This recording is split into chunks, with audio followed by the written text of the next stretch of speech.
우리가 오순절날 베드로 설교한 내용을 지금 계속 보고 있는데요. 이제 오늘은 그 오순절날 베드로 설교의 마지막까지 이제 저희들이 다 같이 보려고 합니다. 자, 우리가 한 3번 정도 베드로 설교의 내용을 살펴봤습니다. 그래서 3번 살펴봤고, 우리가 지난주에는 그 베드로 설교를 들었던 사람들의 반응을 살펴봤습니다. 이제 오늘은 그 반응은 이제 그들이 마음에 찔려서 우리가 어떡할까, 무엇을 할까, 어찌할 거라는 그 반응에 보인 그 반응이 질문으로 나왔는데, 긍정적인 반응으로 나왔을 때 그 반응에 대한 대답, 오늘 이 베드로의 대답과 최종, 이 오순절날 베드로 설교의 최종 결과가 어떻게 되었나, 이렇게 오늘 보면서 이제 베드로 오순절 설교를 마무리하려고 합니다. 자, 오늘 37절 38절 제가 다시 한번 더 봉독해 드리겠습니다. 그들이 이 말을 듣고, 베드로의 설교를 듣고 말이죠, 마음에 찔려 베드로와 다른 사도들에게 물어 이르되, 형제들아 우리가 어찌할꼬 하거늘. 자, 이제 무엇을 해야 되느냐 질문했는데, 여기에 대한 대답이 38절 나옵니다. 베드로가 이르되 너희가 회개하여 각각 예수 그리스도 이름으로 세례를 받고 죄사함을 받으라. 그리하면 성령의 선물을 받으리니. 자, 우리가 어찌할꼬라는 말에 가장 먼저 나온 단어가 뭡니까?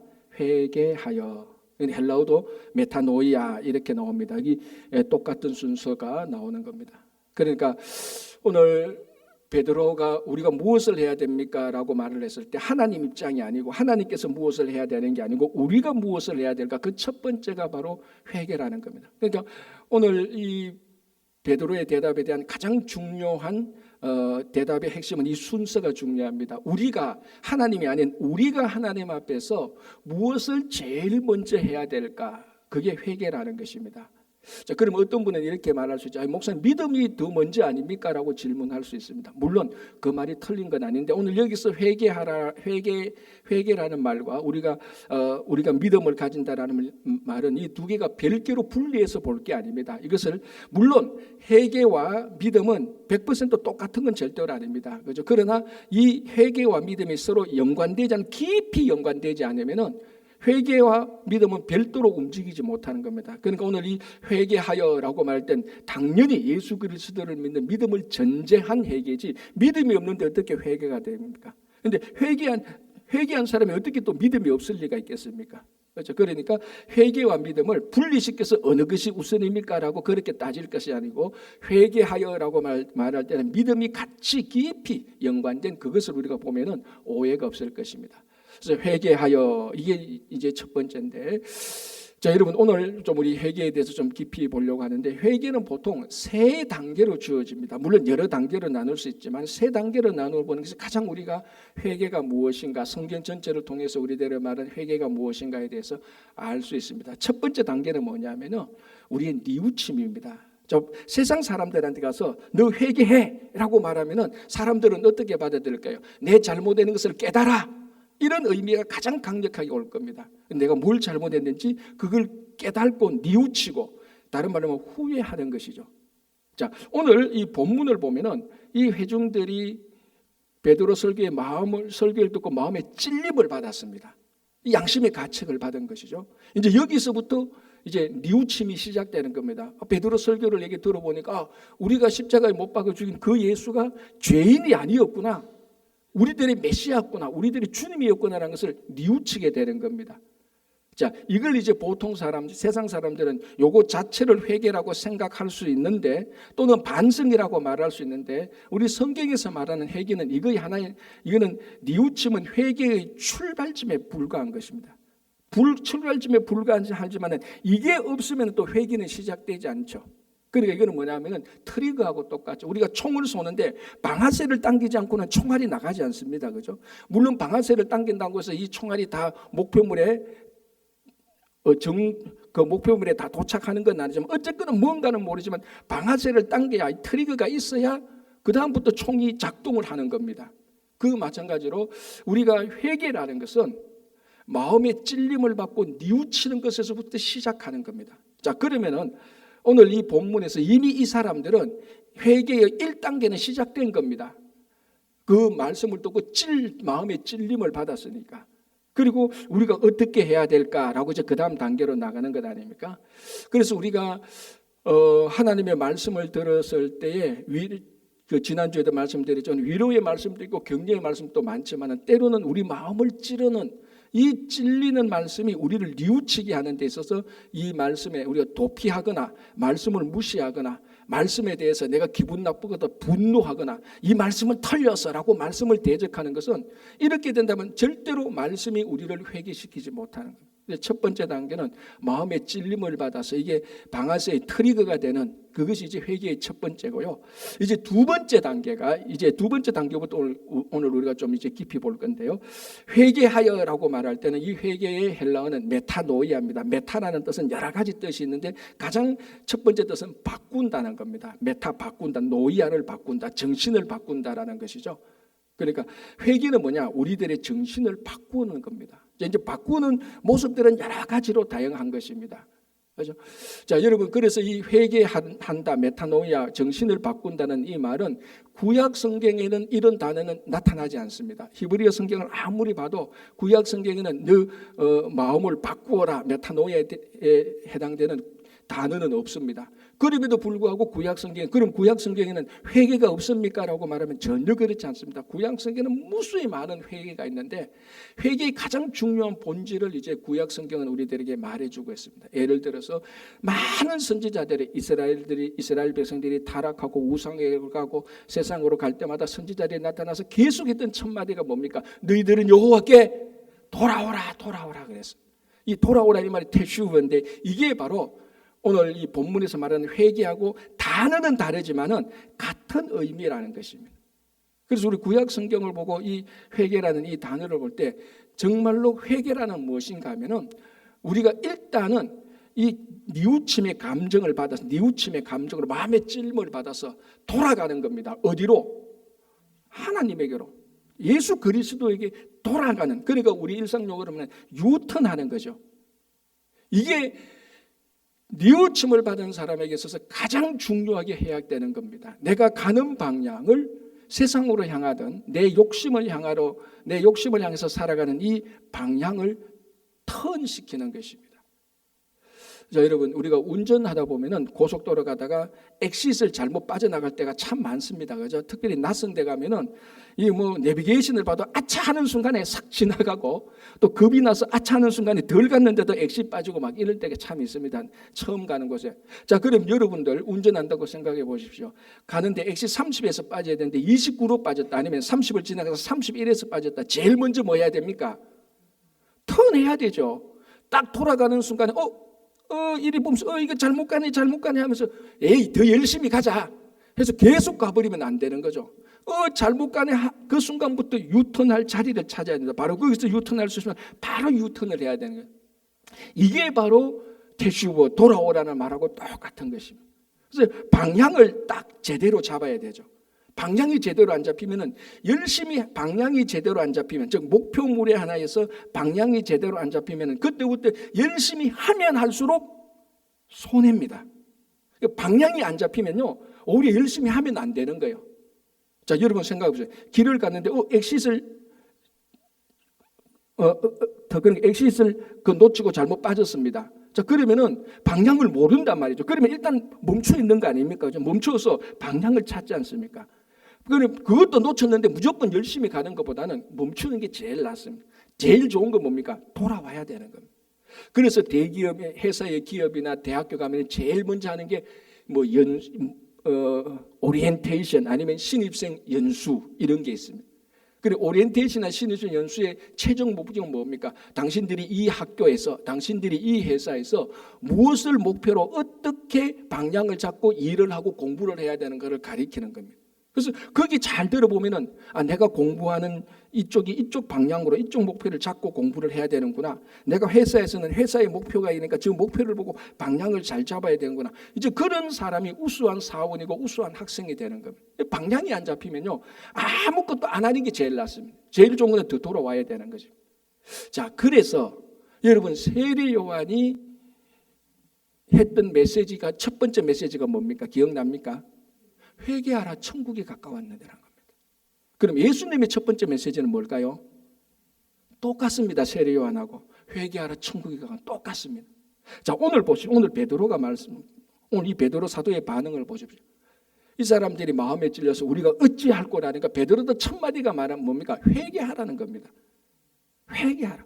그러면 보세요. 세례 요한과 예수님과 그리고 베드로의 첫 번째 메시지가 첫 번째 단어가 다 똑같습니다. 회개하라. 우리 사람이 하나님 앞에서 해야 될 첫 번째 단계가 회개라는 겁니다. 이게 안 되면은 다른 일을 해봤자 더 손해고 더 일이 망쳐진다는 것입니다. 그래서 이 회개라는 것은 우리 삶의 방향에 성도의 삶의 방향에서 세상으로 가던 방향을 예수님께로 돌리는 것입니다. 자, 여러분 우리가 뭐 종교개혁이란 말은 많이 들었고 종교개혁 그러면 마틴 루터가 생각납니다. 사실 마틴 루터 앞에서도 종교개혁을 했던 14세기 위대한 그 선구자들이 있었습니다. 물론 그들의 선구자들의 영향으로 그들의 했던 그 종교개혁의 발판으로 삼아서 마틴 루터가 종교개혁을 한 게 아주 큰 성공을 이루었지만요. 이 마틴 루터의 종교개혁을 쭉 면밀히 살펴보면요, 마틴 루터의 종교개혁이 성공할 것인지 안 할 것인지, 물론 우리가 결과론적으로 봐서 그렇지만 그건 이미 어디에서 판결 났는가 하면요, 마틴 루터가 10월 마지막 날에 비텐베르크 성문 앞에서 그때 중세 가톨릭, 그때는 뭐 가톨릭은 개념이 없어요. 중세 기독교 가톨릭 같은 거니까 중세 가톨릭 또는 기독교가 잘못된 것을 우리가 이 문제를 가지고 세미나 해보자, 컨퍼런스 해보자, 그런 말로 99개를 썼지 않습니까? 그 첫 번째 제1조부터 이게 성공할 것인지 실패한 것이 이미 거기서 판명이 나는 겁니다. 물론 결과론적 이야기지만 여러분 그 뭡니까 그 검색에 들어가서 아니면 챗GPT를 한번 물어보십시오. 한번 찾아보시든지 찾아보면 95개조 그 반박문의 첫 번째 문장이 이렇게 되어 있습니다. 물론 한국말로 번역되어 있기 때문에 번역의 차이는 약간 있는데 내용은 똑같습니다. 제1조 이렇게 되어 있죠. 예수 그리스도께서 회개하라고 무슨 단어가 나왔죠? 회개입니다. 95개조 경문 가톨릭의 반박문을 하는데 첫 번째 단어가 회개라는 말이 나오죠. 다시 볼게요. 제1조 예수 그리스도께서 회개하라고 말씀하신 것은 회개가 삶 전체를 통하여서 이루어져야 한다는 것을 뜻한다. 물론 여기서 회개의 내용이 뭔가도 말하지만은 회개는 삶 전체라는 겁니다. 모든 한 사람의 삶 전체를 통하여서 이루어져야 되는 것을 말하지만 오늘 우리가 중요하게 살펴보는 것은 이 회개의 내용보다 마틴 루터가 첫 번째 제1조 문항으로 회개를 말했다는 것이 중요한 거죠. 뭡니까? 방향을 잡았습니다. 이 중세 가톨릭이 지금 이렇게 타락하고 부패했는데 이거 잘못된 거 아닌가? 우리 함께 얘기해 보자. 그런데 함께 얘기를 하려면 그 주제의 방향을 잘 잡아야 됩니다. 그 주제의 방향을 잘못 잡고 엉뚱한 걸 토론하면 안 되지 않습니까? 그래서 마틴 루터가 딱 1조에 벌써 뭐라고 말하는 그리스도께서 회개하라고 말씀하셨는데 그 회개는 뭐냐면 우리 삶 전체에서 이루어지는 것이다. 그러니까 첫 번째 문장에서 이미 회개라는 걸 말할 때 마틴 루터의 종교개혁은 충분히 성공할 수밖에 없대. 방향이 잘 정해졌지 않습니까? 딱 목표가 딱 정해졌습니다. 우리는 먼저 회개해야 된다. 이건 뭡니까? 그 당시 중세 가톨릭을 보고 말하는 거죠. 자, 이렇게 본다면요, 참 이 회개 없이 여러분 제가 가톨릭을 뭐 공격하려고 하는 건 아니지만 회개 없이 교황도 합니다. 여러분 중세 가톨릭의 교황들 보십시오. 여러분 보면요 정말 웃기는 말도 안 되는 교황도 있어요. 정말 일상적인 저 밖에 나가서 일하는 일상적인 노동자의 삶보다도 훨씬 못해요. 교황은 뭡니까? 정말로 지금 가톨릭 교황은 전 세계 신앙의 우두머리 아닙니까? 우두머리가 나쁜 의미가 아닙니다. 전 신앙의 대표적인 사람이 교황이고 신격화 정도인데 이 교황이라는 사람 보면은 인간 말종들도 교황으로 올라가요. 중세 물론 모든 교황이 다 그런 건 절대로 아닙니다. 그 일부 그때 타락했던 교황. 이 사람들이 회개했냐는 게 회개 안 했습니다. 회개 안 하고도 넌지시 교황 일을 하고 있어요. 자, 이건 뭡니까? 우리가 회개 안 하고 좀 죄송한 회개 안 하고도 목사 직분 할 수 있는 사람도 있다고요. 참 부끄러운 얘기지만 극단적으로 저 사람이 목사를 하냐? 저 회개했나라는 생각. 그런 생각이 들 사람도 없잖아요. 여러분 교회 다닌다고 다 교회 오면은 교회에서 등록하면 그 사람은 교회의 교인은 됩니다. 멤버십을 가지게 되죠. 그러나 교회에 와서 교인이 되고 멤버십을 가졌다고 해서 다 회개한 것은 아니잖아요. 회개 안 해도 교회 올 수 있어요. 회개 안 하고 예배 예배에 와서 참여할 수 있단 말이죠. 심지어 회개 안 하고도 교사할 수 있고, 회개 안 하고도 성가대 할 수 있고, 회개 안 하고도 목사까지도 할 수 있단 말이죠. 그러니까 회개 안 하고도 종교생활 다 할 수 있어요. 그런데 본질은 뭡니까? 종교생활 다 하는 게 본질이 아니고 회개가 본질이라는 겁니다. 제가 전에도 비슷한 얘기 한번 했지만, 어느 대형교회에 하도 물건이 많이 없어지니까, 뭐 사람들이 많으니까 그 교회에서 이제 당회를 해서 교회 입구 게시판에 커다랗게 이렇게 이런 글씨를 적어놨다는 것 아닙니까? 이 한국 교회는 아닙니다. 미국 교회입니다. 이렇게 적어놨습니다. 소지품 도난주의, 교회 입구에 안타깝게도 이곳을 드나드는 모든 교인이 다 회개한 것은 아닙니다. 라고 써놨습니다. 정확한 표현이죠. 그 교회가 아는 거죠. 그 교회 당연히 아는 거죠. 우리 교회 교인들이 이렇게 많아도 다 회개한 사람은 아니다. 다 교인이지 그냥. 교인과 회개한 사람은 다른 것 아닙니까? 만약에 교인이 다 회개한 사람이라면 중세 가톨릭 때 마틴 루터가 회개부터 하자라고 그런 종교개혁 할 이유가 전혀 없었던 것입니다. 그래서 이 회개라는 것은 뭡니까? 우리가 먼저 가장 첫 번째로 내세워야 될 겁니다. 예수님의 메시지도 세례 요한도 베드로도 오늘 마틴 루터도 첫 번째로 내세운 게 다 뭡니까? 회개라는 겁니다. 오늘도 우리 신앙의 삶에 있어서 내가 교회를 얼마나 열심히 다녔냐, 내가 그러면 봉사, 이거 다 중요합니다. 이거 다 중요한 것이죠. 안 중요하단 말이 절대로 아닙니다. 그러나 우리가 또 중요하게 생각해 봐야 되는 것은 내가 진짜로 예수 그리스도를 향하여서 내 삶이 방향이 정해져가 있냐. 그래서 무슨 일을 하도 무슨 생각을 하도 이게 결국은 예수 그리스도를 향한 것이냐. 그걸 늘 생각했는데, 이것이 예수 그리스도를 향한 것이라면 회개된 삶이고, 아무리 열심히 하고 아무리 뭘 한다 그래도 이것이 예수 그리스도를 향한 것이 아니라면, 세상을 향한 것이든지 자기 명예를 향한 것이든지 또 다른 무언가를 어떤 가치를 향한 것이라면 여전히 아직까지도 오늘 베드로가 말했던 너희가 회개하여라고 말했을 때 회개의 단계는 이루어지지 않은 겁니다. 그럼 난 누굽니까 말하면, 누구긴 누군 그냥 교인이지, 그냥 교회 다니는 사람이지, 처치 고울죠, 교회 다니는 사람. 회개를 하는 것입니다. 그럼 자, 오늘 이 본문에서 사도 베드로가 회개라고 말했을 때 구체적으로 뭘 염두에 뒀습니까? 방향 전환이라고 말했어요. 뭘 방향을 바꾸라는 겁니까? 세상으로 가던 방향을 하나님 나라로 바꾸라는 것이죠. 더 정확히 오늘 이 본문에서 말하는 의미는 너희들이 예수 그리스도를 십자가에 달아서 죽을 죄인이라는 그 생각에서 메시아로 방향을 바꾸라는 겁니다. 보는 방향, 그 정신을 바꾸라는, 그게 메타노이 아닙니까? 정신을 바꾸라. 무슨 정신을 바꾸라는 것이, 무슨 정신을 바꾸라, 무슨 마음을 바꾸는가 하면, 예수 이 사람은 당연히 로마법에 의해서 십자가에서 죽을 죄인이야. 그 생각을 바꾸라는 겁니다. 그 생각이 아니야. 예수는 십자가에 달려 죽을 만한 죄인이 아니고 우리를 구원하신 주요 메시아라는 것을, 그 생각을 바꾸라는 것입니다. 그게 회개에서 방향을 바꾸는 겁니다. 자, 여러분, 사도 바울도 역시 회개한 사람 아닙니까? 부활하신 예수 그리스도를 만나서. 그래서 빌립보서 3장에서 바울은 뭐라고 고백합니까? 나도 너희들처럼 육신으로 말하면 자랑할 거 많다. 한번 따져볼까? 내가 히브리인 중에 히브리인 아니냐? 내가 난지 8일 만에 할례를 받았다. 그 당시에 난지 8일 만에 할례 받았다는 것은 그 2000년 전 바울 예수님 당시에 그 몸에 할례를 받았다는 것은 진짜 철두철미하게 율법에 사로잡힌 자, 히브리인이 아니면 할례를 안 받습니다. 자, 나는 히브리인 중에 히브리요. 나는 난지 8일 만에 할례를 받았어. 나는 베냐민 지파의 사람이요. 율법으로는 교회를 핍박할 만큼 열심히 있었다. 그 유대인들에게 지금 말하는 겁니다. 유대인들이 이 얘기를 들으면 우와 하는 사람이죠. 와, 이 사람은 우리하고 차원이 다르네. 정말로 이 사람은 대단한 사람이라 할 육신의 자랑이 있다는 겁니다. 그 외에도 바울은 또 자랑이 있죠. 뭐 로마 시민권한지 여러 가지 자랑이 있지만, 그런 육신의 자랑거리가 있지만 바울은 뭐라고 말하면 이것을 뭐로 여긴다고요? 배설물로 여긴다고 말했어요.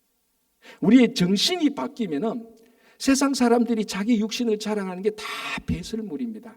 그게 안 바뀌니까, 방향이 안 바뀌니까. 그러니까 여러분 좀 약간 과하게 표현해서 미안하지만요, 어떤 사람은 교회에 와서 배설물 자랑하는 사람도 있다니까요. 무슨 배설물? 바울이 말했던 배설물, 자기 육신에 있는 거. 그걸 실컷 자랑하는데 이거 오늘 회개한 사람의 마음을 볼 때는 저 사람은 여전히 세상의 배설물을 굉장히 자랑스럽게 말하고 있구나. 그렇게 여기지밖에 안 된다는 겁니다. 그래서 우리 회개, 메타노이아 할 때 우리 정신 이거 바꿔야 되는 거예요. 이 삶의 방향이 바뀌어야 되는 것이죠.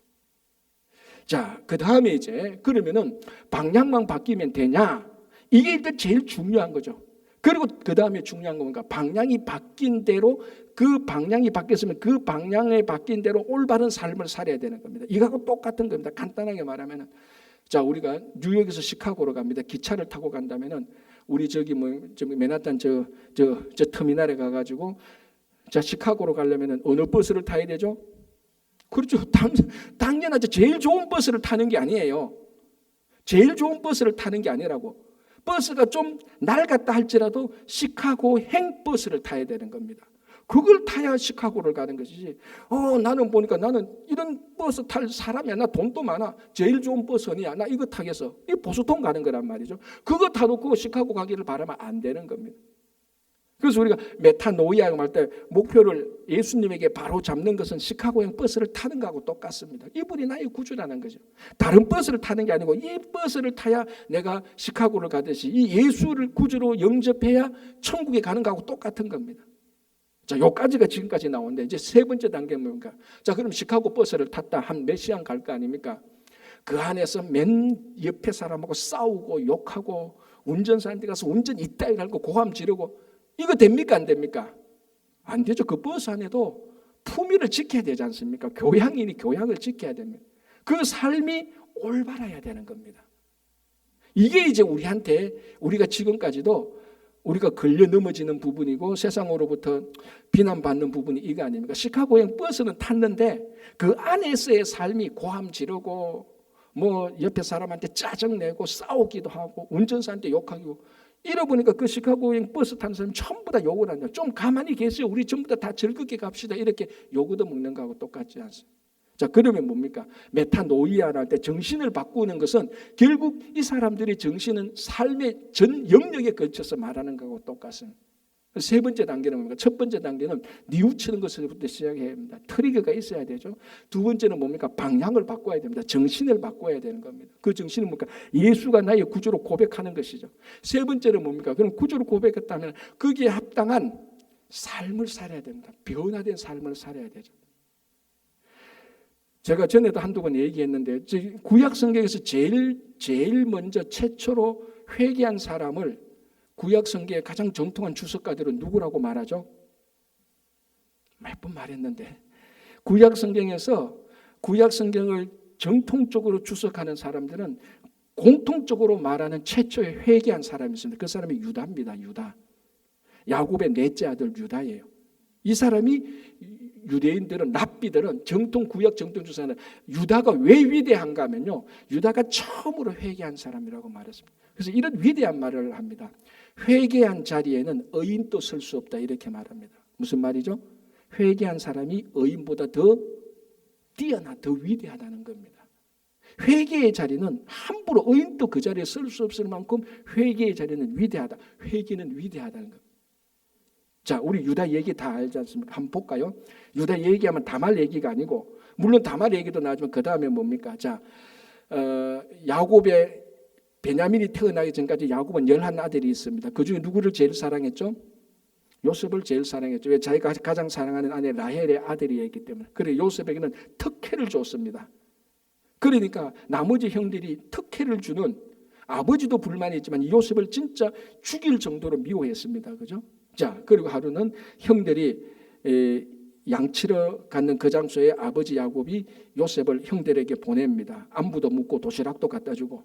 그러니까 형들이 마침 아무도 없는 벌판에서 요셉이 오는 거 보고 꿈꾸는 자가 온다고 해서 죽이자고 말을 했습니다. 그만큼 정오가 심했던 거죠.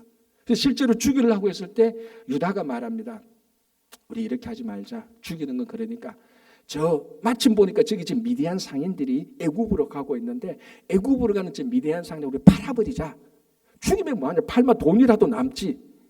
그래서 유다의 제언에 의하여서 이 요셉을 애굽으로 팔아서 요셉이 결국은 애굽에 가서 종살이 노예살이를 하게 됩니다.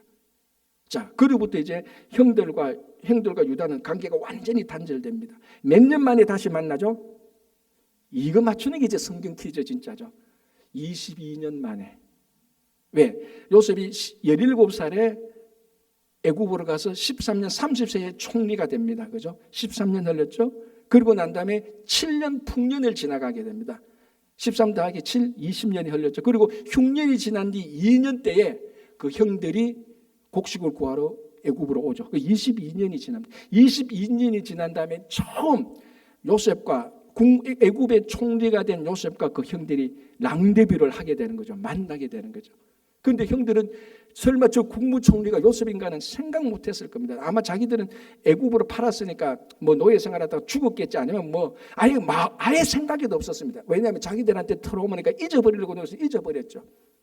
자, 그런데 요셉이 보니까 형들 아닙니까? 그래서 이제 요셉이 형들을 시험하기 시작하지 않습니까?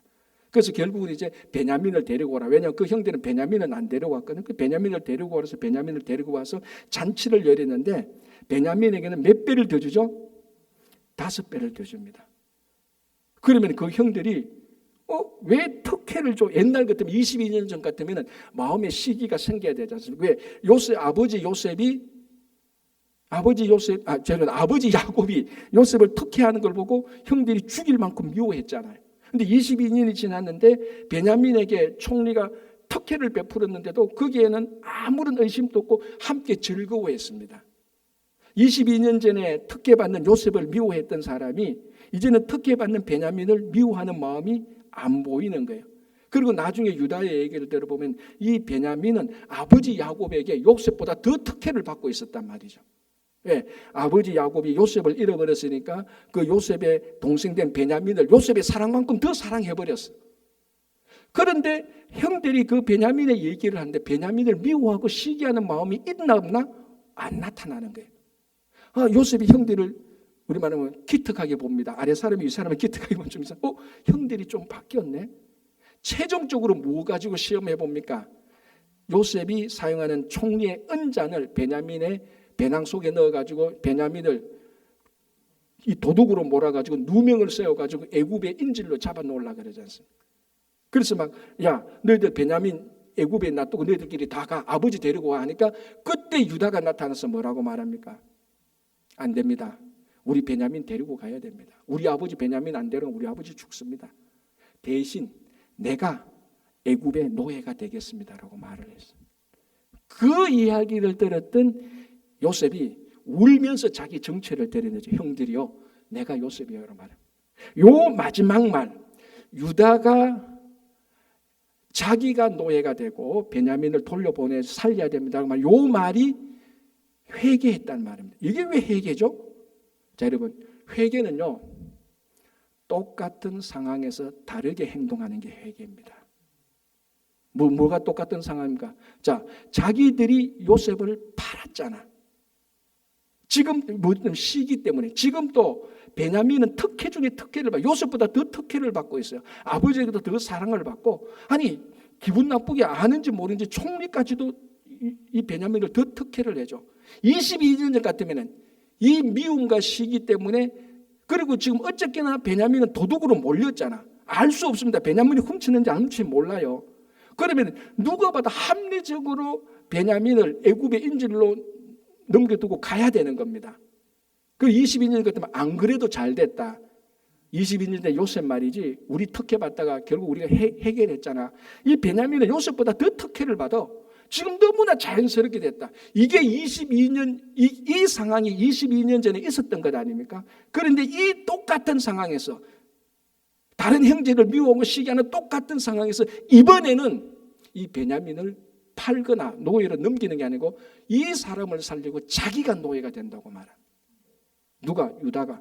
완전히 다른 행동이죠. 상황은 똑같은데 회개는 뭐냐면, 우리 바뀐 행동은 뭐냐면 똑같은 상황에서 다르게 행동하는 게 그게 회개입니다. 맨날 똑같은 상황에서 똑같은 일을 반복하는 겁니다. 그건 회개가 아니죠. 요런 상황이 생기면 막 분노하고 화를 내는 겁니다. 회개했다는 것은 이제는 그 분노 안 하는 거죠. 다르게 반응하는 거. 마음이 좀 찝찝하면 막 원망하고 불평했던 것이 또 마음에 찝찝하면 회개하면 그 상황이 원망하고 찝찝한 것이 아니고 진짜로 기도의 자리를 가거나 묵묵하게 견디는 그런 똑같은 상황에서 다르게 바뀌는 게 그게 회개라는 겁니다. 여러분, 유다의 자손 가운데 구약에서 가장 유명한 사람이 누굽니까? 당연히 다윗이죠. 여러분, 다윗 그러면 제일 먼저 생각나는 게 여러분 다 다르겠지만 다윗 그러면은 우리아의 아내 그 간음 사건 잊어버리지 못할 건 아닙니까? 그런데 정말로요, 다윗에게서 우리아의 아내 바세바 아닙니까? 바세바 간음 사건은 다윗의 평생에 지울 수 없는 수치스러운 죄악입니다. 간음을 했죠. 거짓말을 했죠. 남의 것을 훔쳤죠. 그것 때문에 살인까지 했지 않습니까? 그 간음 사건 하나로 인하여서 10계명 범한 게 4가지를 다 범한 거예요. 한 5-6가지를 다 범한 거예요. 그러면 그런 엄청난 잘못을 저지른 다윗임에도 불구하고 왜 다윗은 지금 이스라엘 사람들에게도 가장 위대한 인물로 숭상됩니까? 왜? 그 회개했거든요. 그래서 아까 말했지 않습니까? 회개의 자리는 의인도 설 수 없다고 말했어요. 자, 다윗이 바세바 사건 날 때 나단 선지자가 책망할 때 그거 받아들였습니다. 자, 그러면 다윗이 어떻게 변화됐습니까? 지금 우리는 뭘 말하고 있는가 하면 똑같은 상황에서 변화된 행동을 말하고 있지 않습니까? 뭘 말하고 있습니까? 그럼 다윗은 똑같은 상황에서 변화된 걸 보여줬습니까? 그게 열왕기상 1장에 나오는 겁니다. 다윗이 늙었을 때 다윗의 신하들이 다윗의 몸 시중으로 수넴 여자 아비삭을 데리고 옵니다. 1왕기상 1장 1절 4절인데 이 아비삭에 대해서 뭐라고 말합니까? 아름다운 처녀였다. 그 다음 구절은 심히 아름다운 처녀였다. 여러분, 그냥 다윗의 몸 시중을 드는 사람이면 심히 아름다웠다 말 안 해도 되잖아요. 그냥 다윗의 몸 드는 여자 아비삭이 그 다윗을 시중했다. 그러면 끝나는 겁니다. 그런데 심히 아름다웠다고 말합니다. 누가 연상됩니까? 다윗을 볼 때는 바세바가 연상되죠. 뭐 안 되면 어쩔 수 없고, 이거 다윗의 인생을 보면 옛날에 목욕하는 여인 바세바를 보고 심히 아름다움을 느꼈거든. 똑같은 상황이. 그런데 열왕기상 1장 4절에는 뭐라고 말합니까? 심히 아름답고 몸시중을 드는 여인이 있지만 이걸 기록하고서 이 기록 안 해도 되는데 왜 기록합니까? 뭘 기록합니까? 다윗은 그 여자와 잠자리를 같이 안 했다라고 말합니다.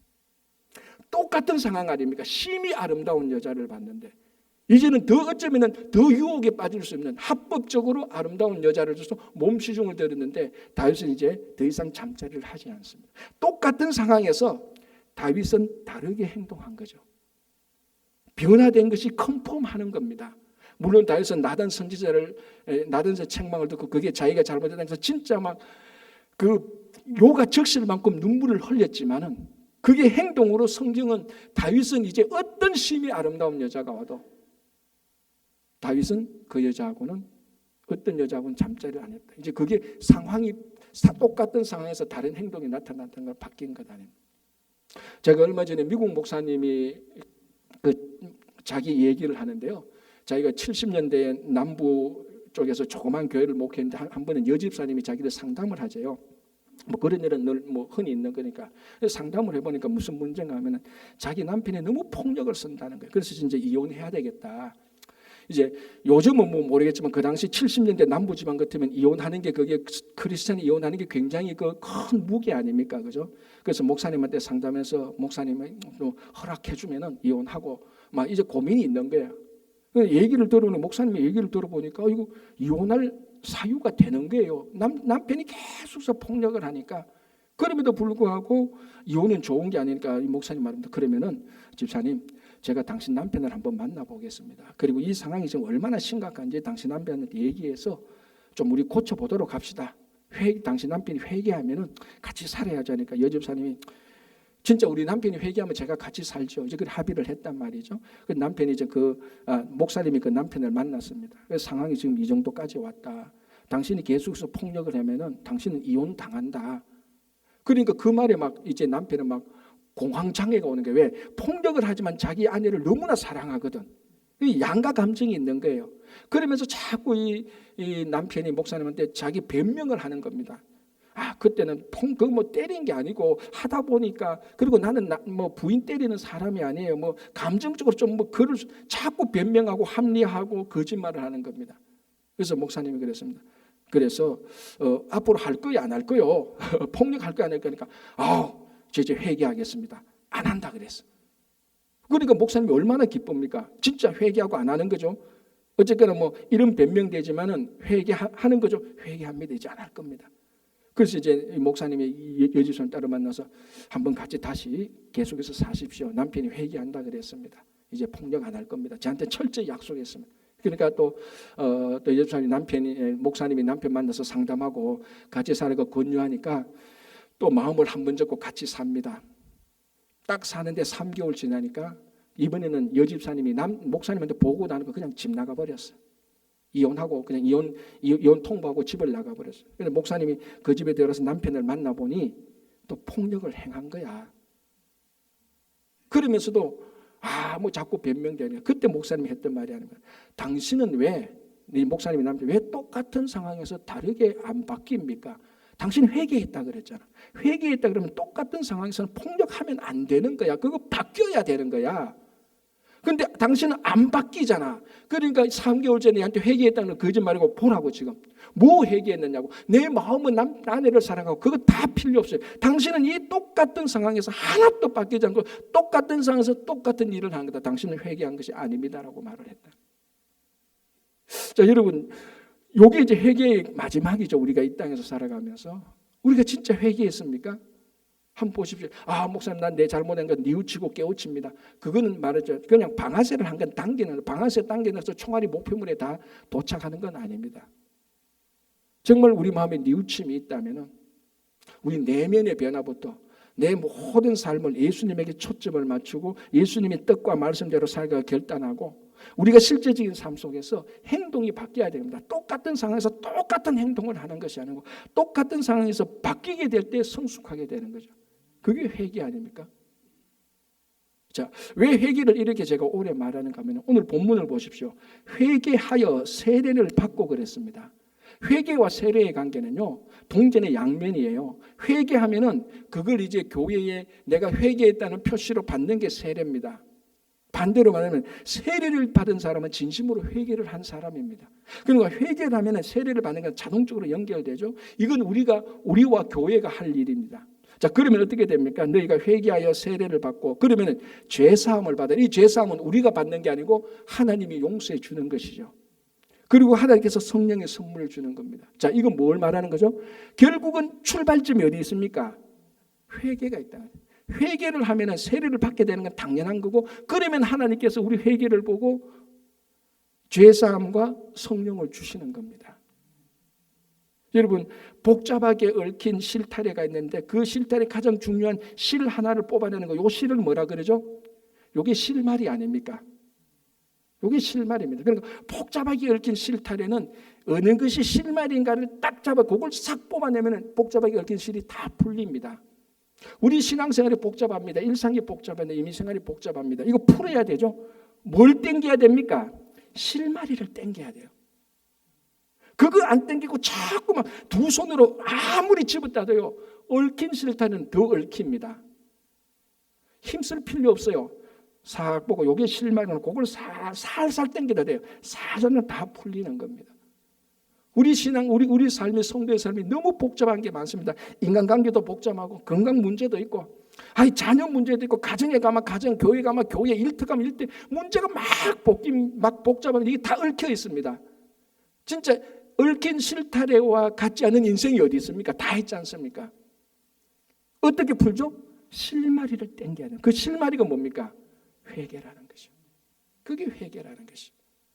그래서 예수님도 세례요한도 베드로도 심지어 마틴 루터까지도 첫 번째 말을 뭐라고 말합니까? 회개라고 말을 한 겁니다. 그래서 우리가 지금 인생이 복잡하다. 왜 이래 일이 안 풀려? 왜 이래 복잡해? 실마리를 당기면 됩니다. 회개죠. 자, 마지막에 하나 더 보겠습니다. 그래서 최종 결과가 어떻게 됩니까? 41절. 그 말을 받은 사람들은 세례를 받으니, 이거 이제 회개했단 말하고 같은 말이죠. 같은 이게 겉으로 드러나는 게 세례고, 그 다음에는 내면의 모습은 회개고, 그러니까 하나님께서 죄사함을 주고 성령의 선물을 줬다는 말이죠. 다 같은 말이죠. 그날에 신도의 수가 3,000이나 더했다는 겁니다. 이런 일이 우리 교회도 나타나야 되는데, 그죠? 참. 자, 그런데 우리 성경을 보면은 한 번에 3,000명이 죽은 경우가 있습니다. 어디일까요?